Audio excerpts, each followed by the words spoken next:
UP के मुख्यमंत्री योगी आदित्यनाथ ने महाराष्ट्र के वाशिम में चुनावी जनसभा को संबोधित किया। इस दौरान उन्होंने कहा कि ये क्षेत्र भाजपा की विजय गाथा लिखने जा रहा है और भाजपा की नीतियों को यहां भारी समर्थन मिल रहा है। जनसभा में क्षेत्रीय लोगों का उत्साह और समर्थन साफ दिखाई दे रहा है, जिससे यह अनुमान जताया जा रहा है कि आगामी चुनावों में भाजपा की जीत सुनिश्चित है। बहनों और भाइयों, आज मैं आपके बीच यही कहने के लिए आया हूं, चुनाव चल रहे हैं और चुनाव में दो महागठबंधन आपस में लड़ रहे हैं। दोनों आपस में लड़ रहे हैं।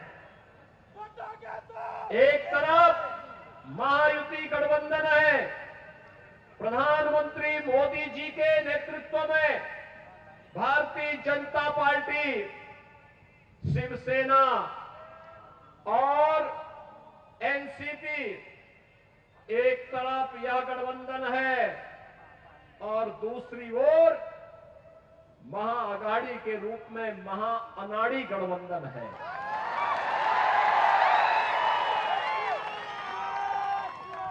मैं इसे महाअनाड़ी इसलिए कहता हूं, अनाड़ी का मतलब जिसे देश और धर्म की चिंता न हो,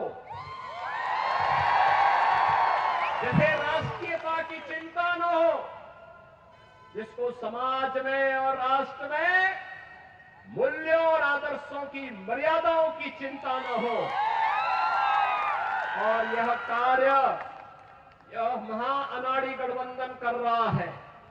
याद करिए, छत्रपति शिवाजी महाराज का संघर्ष भारत के स्वाभिमान और सम्मान का संघर्ष था।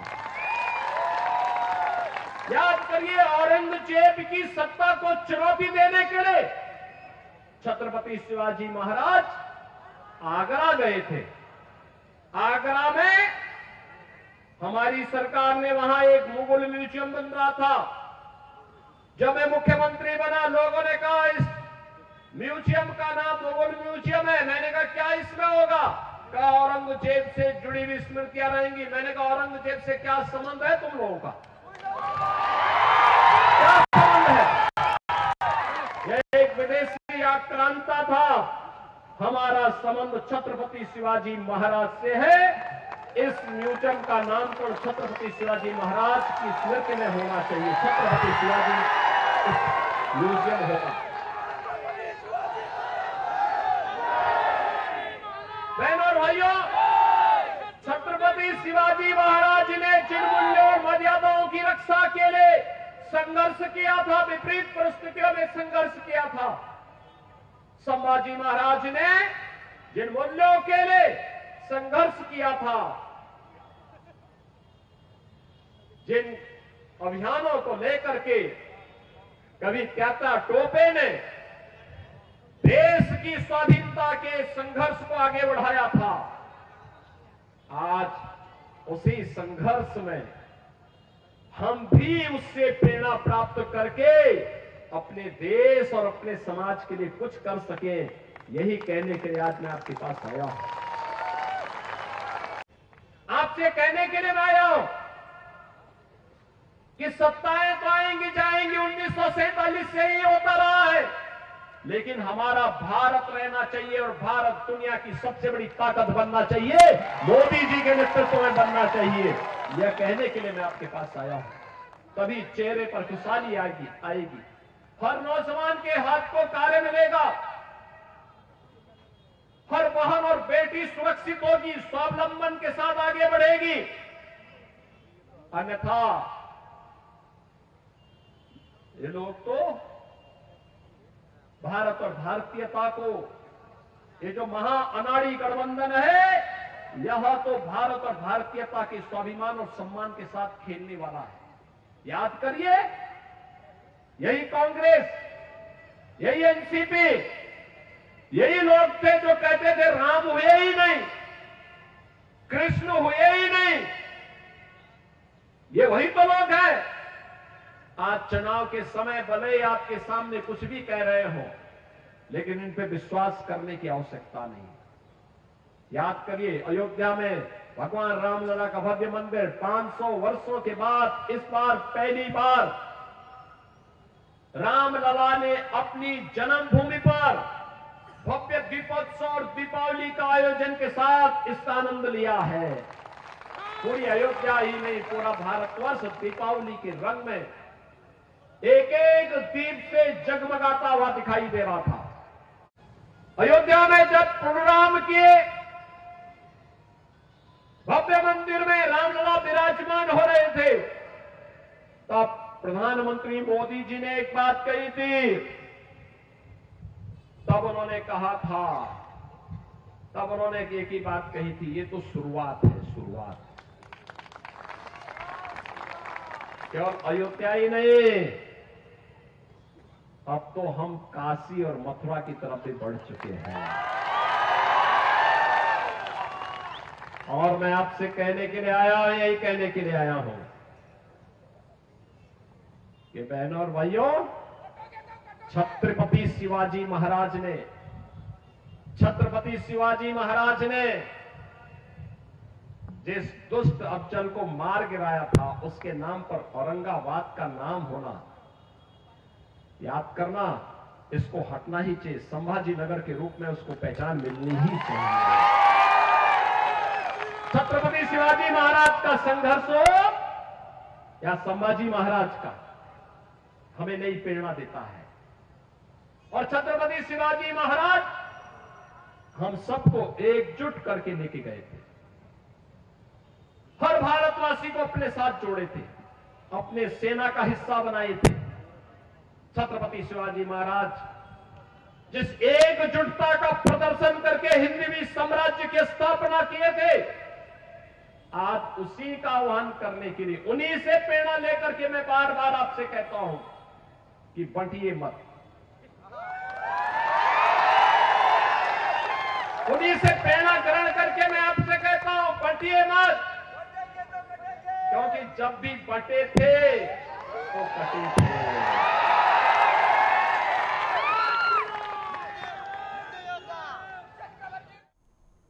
महाराष्ट्र के तेओसा विधानसभा में भी सीएम योगी आदित्यनाथ ने चुनावी जनसभा को संबोधित किया, जहां उन्होंने विपक्षियों पर जमकर हमला बोला। उन्होंने कहा कि कांग्रेसियों को देश का आगे बढ़ना पसंद नहीं आया, क्योंकि देश आगे बढ़ रहा है तो इनकी दुकानें बंद हो रही हैं। साथ ही सीएम योगी ने कहा कि कांग्रेस और इन विपक्षियों को राम मंदिर बनना रास नहीं आया है। सुनिए। मैं राष्ट्र धर्म की बात इसलिए कर रहा हूं क्योंकि कुछ लोग होते हैं भारत के अंदर जो भारत के अंदर जब भी हमारा कोई शोभा यात्रा निकलती है, कोई पर्व और त्योहार, पावन पर्व आता है, कहीं रामनवमी का, कहीं पर कोई अन्य धार्मिक शोभा यात्रा निकल रही होती है, उस समय उन्हें उस शोभा यात्रा को देख करके गर्व के और श्रद्धा का भाव आने की बजाय वे पाकिस्तान का झंडा लहराते हुए दिखाई देते हैं।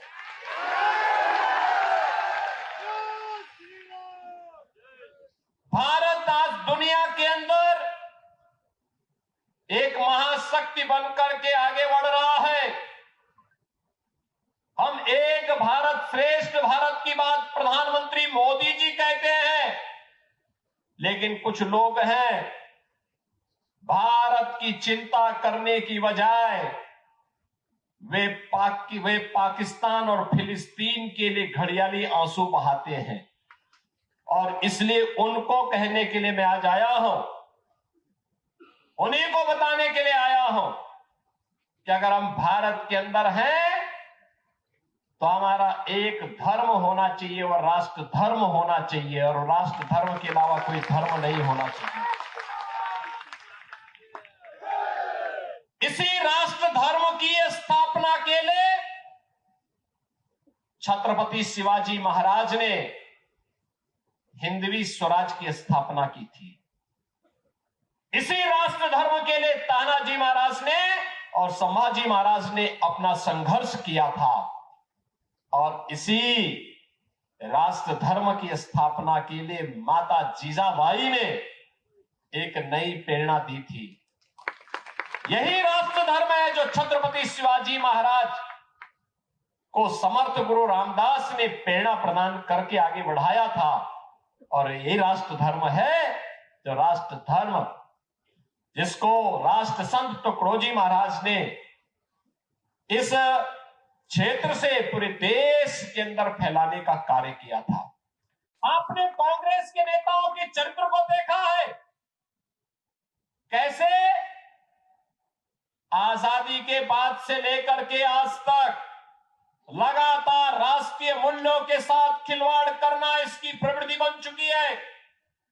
जब भी भारत संकट में आता है, कांग्रेस के नेता भारत छोड़ करके दुनिया के अंदर अपनी पिकनिक मनाते हैं। आपने राहुल गांधी को देखा होगा, जब देश में संकट आता है राहुल जी इटली में होते हैं, भारत में नहीं होते। दुनिया के अंदर जाते हैं, भारत की निंदा करते हैं, भारत के बारे में अपमानजनक टिप्पणियां करते हैं, भारत को कोसने में कोई कोताही नहीं बरतते हैं। और जब भी भारत के मूल्य और आदर्शों की स्थापना की बात आती है, कौन नहीं जानता है कि अयोध्या में राम मंदिर के मार्ग के जितने भी बैरियर थे, ये सब कांग्रेस ने स्थापित किए थे। ये सभी बैरियर कांग्रेस ने लगाए थे। कौन नहीं जानता है देश के अंदर आतंकवाद की शुरुआत कश्मीर में धारा 370 से प्रारंभ होती है। बाबा साहब भीमराव अंबेडकर के विरोध के बावजूद कांग्रेस के उस समय के नेतृत्व ने धारा 370 को जबरदस्ती भारत के संविधान में जोड़ा था। कौन नहीं जानता है बाबा साहब भीमराव अंबेडकर को चुनाव में परास्त करने का कांग्रेस का षड्यंत्र। कौन नहीं जानता है कांग्रेस को नीतियों को, जो उसने अनुसूचित जाति जनजाति के लोगों को आरक्षण की सुविधा से वंचित करने के लिए तमाम षड्यंत्र किए थे, समय समय पर षड्यंत्र किए थे। और आज भी कांग्रेस वही कर रही है। याद करिए, जब बजरंग बली रहे होंगे त्रेता युग में, तब तो इस्लाम नाम की कोई वस्तु इस धरती पे नहीं थी। और आज अगर बजरंग बली की हनुमान चालीसा का पाठ हम कर रहे हैं, रामनवमी की कोई शोभा यात्रा निकाल रहे हैं, उसको प्रतिबंधित किया जाता है, उसको रोका जाता है। किन कारणों से? और जिन्हें बजरंग बली पसंद नहीं है, उन्हें जो पसंद है वहां जाएं। भारत के अंदर कौन ऐसा भारतीय होगा जो राम को न मानता हो, जो बजरंग बली को न मानता हो? महाराष्ट्र के मूर्तिजापुर में सीएम योगी आदित्यनाथ ने चुनावी जनसभा को संबोधित किया। इस दौरान सीएम योगी ने विपक्षियों पर गिन गिनकर प्रहार किया। उन्होंने कहा कि ये धरा वीरों की है, इसलिए महायुति गठबंधन जनता के लिए काम कर रहा है। तो वहीं दूसरी ओर महाविकास अघाड़ी गठबंधन आतंकियों का समर्थन करता है, जो देश हित में नहीं है। इन लोगों ने देश को गर्त में डाला है। सुनिए। बहन और भाइयों, इसीलिए तो हिंदवी स्वराज के संस्थापक छत्रपति शिवाजी महाराज ने हिंदू अस्मिता का परचम लहराने का कार्य किया। वो आज भी अटक से कटक तक, कश्मीर से कन्याकुमारी तक पूरे भारतवासियों के जज्बे को हमेशा गौरव के साथ ऊपर उठाता है। जिस धरा ने बाबा साहब भीमराव अंबेडकर स्वराज मेरा जन्मसिद्ध अधिकार है, इस उद्घोष को करने वाले बाल गंगाधर तिलक और वीर सावरकर जैसे महापुरुषों को जन्म दिया हो, उस पावन धरा को भी मैं कोटि कोटि नमन करता हूं। बहनों और भाइयों, महाराष्ट्र के अंदर विधानसभा का वर्तमान का चुनाव दो महागठबंधनों के बीच में चल रहा है। एक और प्रधानमंत्री मोदी जी के नेतृत्व में एनडीए के सहयोगी भारतीय जनता पार्टी के नेतृत्व में महायुति गठबंधन के रूप में है, जो राष्ट्र की सुरक्षा के लिए, राष्ट्र की संप्रभुता के लिए, विकास के लिए, विरासत के लिए, गरीब कल्याणकारी योजनाओं के लिए कार्य कर रही है, एक भारत श्रेष्ठ भारत के लिए कार्य कर रही है। राष्ट्रीय सुरक्षा के साथ खिलवाड़ करने वाले, राष्ट्र की संप्रभुता को दांव पे लगाने वाले, भ्रष्टाचार को बढ़ाने वाले, अराजकता और विधर्मियों को गले लगाने वाले, अपने राजनीतिक स्वार्थों के लिए आतंकवाद और नक्सलवाद को बढ़ाने वाली महाअघाड़ी गठबंधन, जिसको मैं महाअनाड़ी गठबंधन कहता हूं, यह भी आपके सामने है। बहनों और भाइयों, मैंने इसे महाअनाड़ी इसलिए कहा क्योंकि इनका राष्ट्र धर्म से कोई मतलब नहीं है। एक तरफ महायुति गठबंधन मोदी जी के नेतृत्व में कहता है कि तेरा वैभव अमर रहे मां, हम दिन चार रहे न रहे, और दूसरी तरफ महाअघाड़ी गठबंधन के लोग कहते हैं कि मेरा वैभव अमर रहे मां, चाहे तुम रहो न रहो। और इसीलिए मैं आपसे सावधान करने के लिए आया हूं। कुछ उदाहरण आपके सामने याद करिए। बाबा साहब भीमराव अंबेडकर ने संविधान दिया। बाबा साहब भीमराव अंबेडकर को कांग्रेस ने अपमानित करके चुनाव करवाया। बाबा साहब भीमराव अंबेडकर ने भारत का संविधान बनाया, लेकिन उनके न चाहने के बावजूद कांग्रेस ने धारा 370 संविधान के अंदर डाला। धारा 370 भारत के अंदर आतंकवाद की जड़ बनी।